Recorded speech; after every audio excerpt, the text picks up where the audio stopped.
wanting to eat healthy, like this one, like this one, I would say 75% fresh. We're all just, yeah, I cut all these branches off, and then this is, I haven't seen these before. I've seen this kind of doing its thing, but I've never seen the fruit. It was always kind of this idea as a sanctuary, like my retirement plan, my insurance plan, my 401k. That's kind of what it was. I think the wild black cherry. There's a hazelnut right here. More Russian. Okay, well we can start down below, I suppose, or Sure. Anywhere really. So I started this garden in 2008, and I first got into permaculture about 2005, mostly because of in a combo of like peak oil. There's a, if you want to try one of these, that one's ripe right now. It's kind of a combo of concern about peak oil, wanting to eat healthy, and then kind of just wanting to build a life that was more based on freedom. Where most of very peachy. Yeah, they're good. Awesome.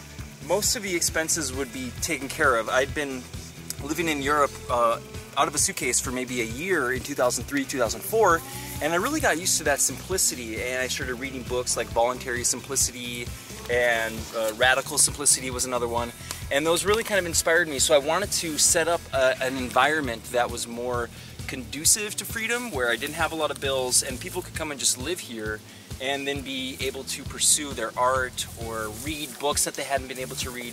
I just thought it would be cool to set up that environment.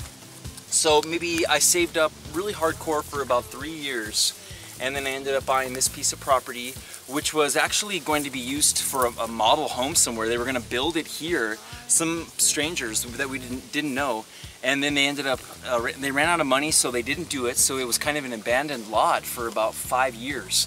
And my uncle ended up buying it to hold on to it so my parents wouldn't have neighbors across the road.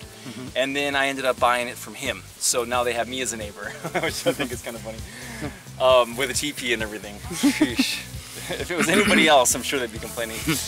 So then we had the excavators come in and kind of make some swales in the front and swale in the back.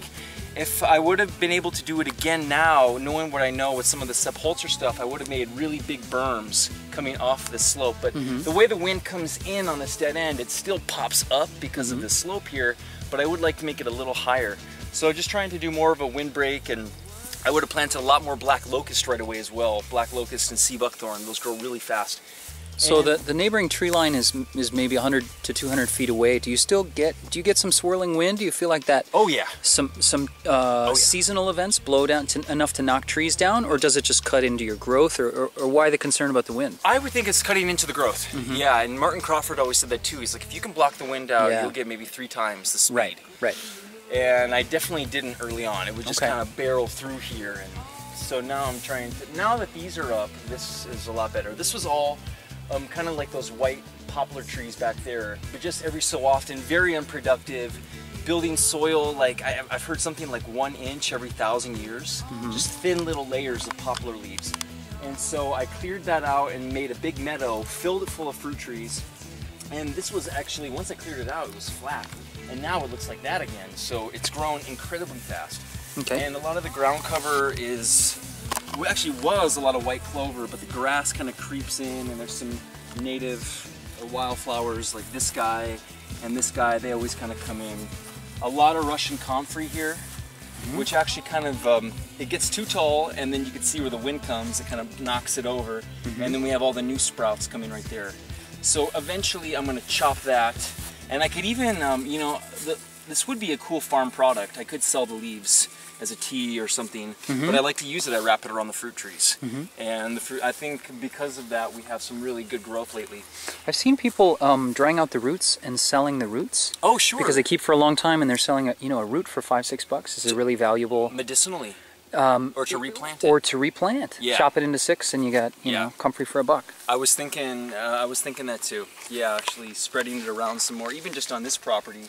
I've got quite a lot of comfrey here, but you can never have enough as far as I'm concerned. It's just the easiest plant to grow. It's so beautiful.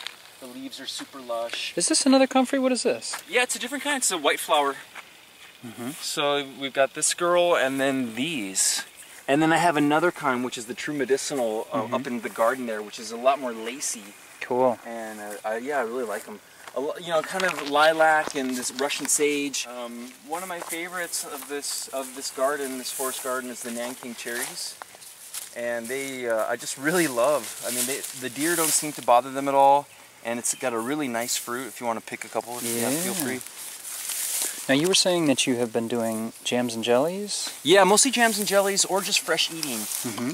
I probably would say 75% fresh. Where I'll just do it like this. I'll pick 20 and walk around, and I'm not keeping the seeds. I know that the birds are doing their duty, spreading the seeds around, and I have seen some little ones growing that I didn't plant. So that was a kind of a funny thing at first. I was like, oh, I should be saving the seeds, you know, but then I realized that the birds are doing it. The birds are doing it even better than I could. But the best way, I think, would be to, yeah, cook these down in some honey, maybe with some gooseberries. Even I have a lot of good black currants coming through.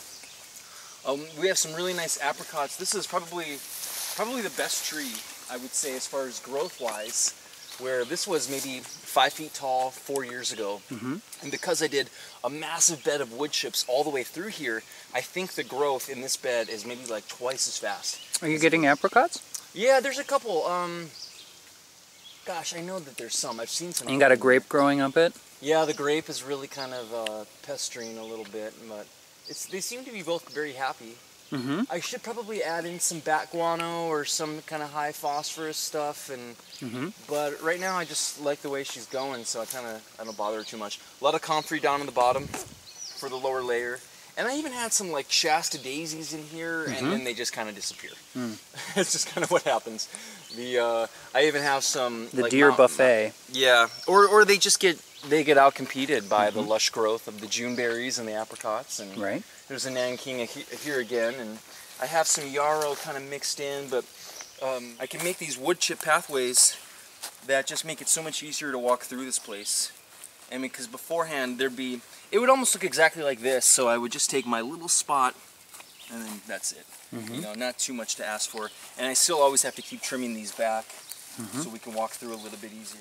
Hey, and we have some plums too. Yes! Yes!